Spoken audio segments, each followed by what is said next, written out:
તો વસો તાલુકા પંચાયતની રામોલ એક સીટ પરથી અપક્ષ તરીકે જીત મેળવી ચૂકેલા બીરેન પટેલ હવે સત્તાવાર રીતે ભારતીય જનતા પાર્ટીમાં જોડાયા છે।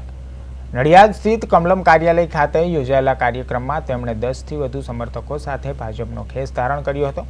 આ પ્રસંગે ખેડા જિલ્લા ભાજપ પ્રમુખ નૈનાબેન પટેલ, બીરેન પટેલ અને તેમના સમર્થકોનું પાર્ટીમાં સ્વાગત કરી અભિનંદન પાઠવવામાં આવ્યું હતું।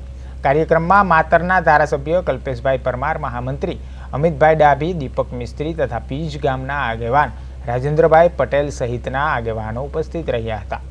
वसो तालुका पंचायतनी राजकीय समीकरणों में भाजपने वधु मजबूती मळशे तेवी चर्चाओं राजकीय वर्तुळों में जोवा मळी रही छे, તેમજ विकासना कार्यों ने वधु गति मळे तेवी आशा व्यक्त करवामां आवी छे। वसो तालुका पंचायतना अपक्ष तरीके उम्मीदवार तरीके जीत्यो हतो અને આ હું મારા મનથી ભાજપ જનતા પાર્ટીને હું જોડું છું અને હું ભવિષ્યમાં તાલુકા તેમજ મારા ગામમાં વિકાસ કરીશ તેવી હું બાહેધરી આપું છું।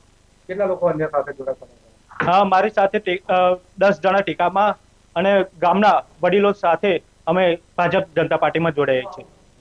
આજે ખેડા જિલ્લાની સામાન્ય ચૂંટણીઓમાં વસો તાલુકા પંચાયતની ચૂંટણીમાં વસો તાલુકાના રામોલ 1ના તાલુકા પંચાયતમાં અપક્ષ લડેલા ઉમેદવાર બીરેનભાઈ પટેલ વિધિવત રીતે એમના સમર્થકો સાથે ભારતીય જનતા પાર્ટીમાં જોડાયા છે।